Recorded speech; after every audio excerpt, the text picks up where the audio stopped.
আপনি কি ভাবেন মা সরস্বতী শুধু ছাত্রছাত্রীদের জন্যই? শুধু পরীক্ষার সময় কি মাকে ডাকা হয়? চলুন এই বিষয়ে শ্রী শ্রী মা সারদা দেবী কি বলেছে জানি। প্রতি বছর সরস্বতী পুজোয় আমরা কি করি? খাতা কলম সাজাই, বই রাখি, ফুল দিই, আর একটা কথাই ঘুরে ফিরে আসে, মা পরীক্ষায় পাশ করিয়ে দিও। কিন্তু প্রশ্ন হচ্ছে, মা সরস্বতী কি শুধু পরীক্ষার দেবী? শুধু ছাত্রছাত্রীদের দেবী? সংসারী মা বাবা, চাকরি করা মানুষ, ভক্ত, গৃহিণী, তাদের কি মা সরস্বতীর কোনো দরকার নেই? দেখুন, আমরা যাকে বিদ্যা বলি, অনেকে সেটা শুধু বইয়ের খাতার পাতায় সীমাবদ্ধ করে ফেলেছে। আজকাল অনেক লোক ডিগ্রি আছে, চাকরি আছে, নাম আছে, টাকা আছে, কিন্তু মন শান্তি নেই, রাগ বেশি, সম্পর্ক টিকছে না, সত্য মিথ্যা আলাদা করতে পারছে না। তাহলে প্রশ্ন, এগুলো কি বিদ্যার অভাব না? এগুলো কি জ্ঞানের অভাব না? আর এখানেই মা সরস্বতীর আসল কাজ শুরু। মা সরস্বতীর হাতে কি থাকে?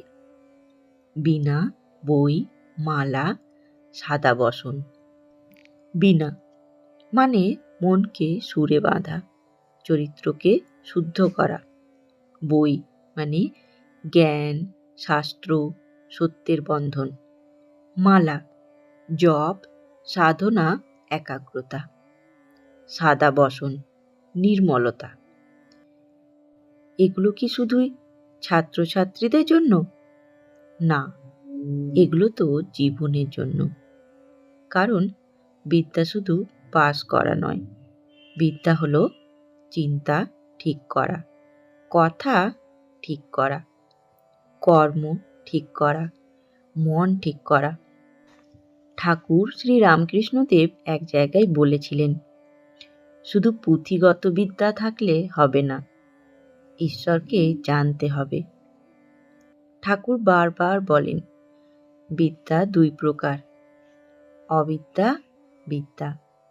অবিদ্যা যা মানুষকে মায়ায় বাঁধে, বিদ্যা যা মানুষকে ঈশ্বরের পথে আনে। এই কথাটাই আসল।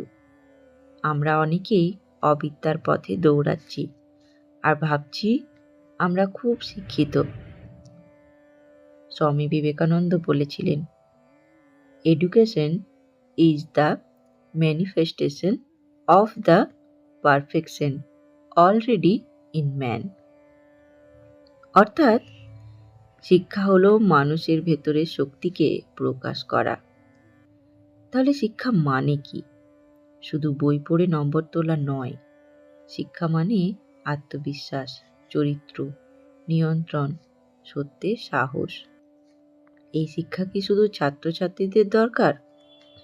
না, এটা গৃহিণীর দরকার, এটা বাবার দরকার, এটা সংসারী মায়েদের দরকার, আর এটা আমাদের প্রত্যেকের দরকার।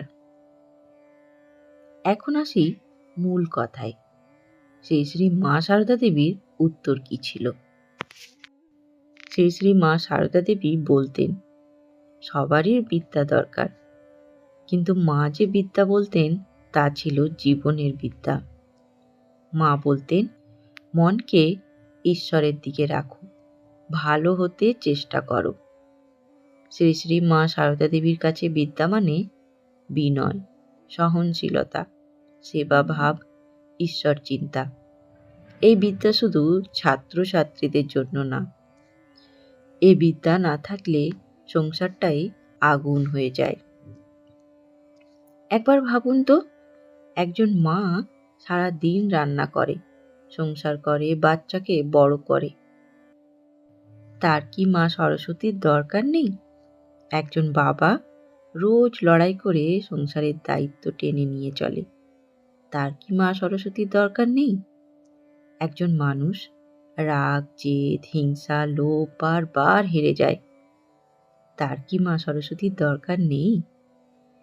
এই মানুষদের পরীক্ষার খাতা নেই, কিন্তু তাদের জীবনটাই পরীক্ষা।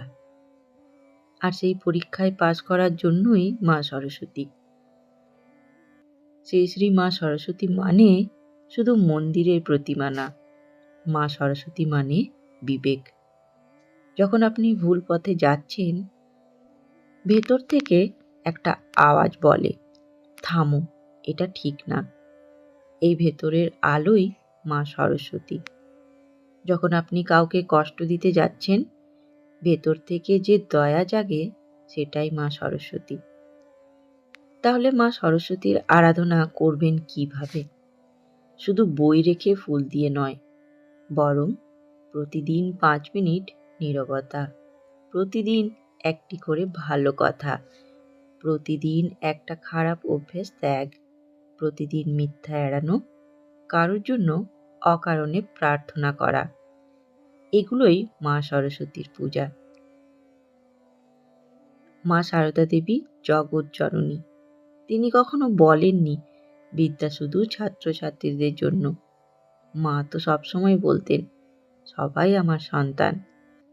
তাই মা সরস্বতীও শুধু ছাত্রছাত্রীদের জন্য না, তিনি যারা ভুল করছে তাদের ঠিক করার মা, যারা ভেঙে যাচ্ছে তাদের শক্তি দেওয়ার মা, যারা হার মানছে তাদের সাহস দেওয়ার মা।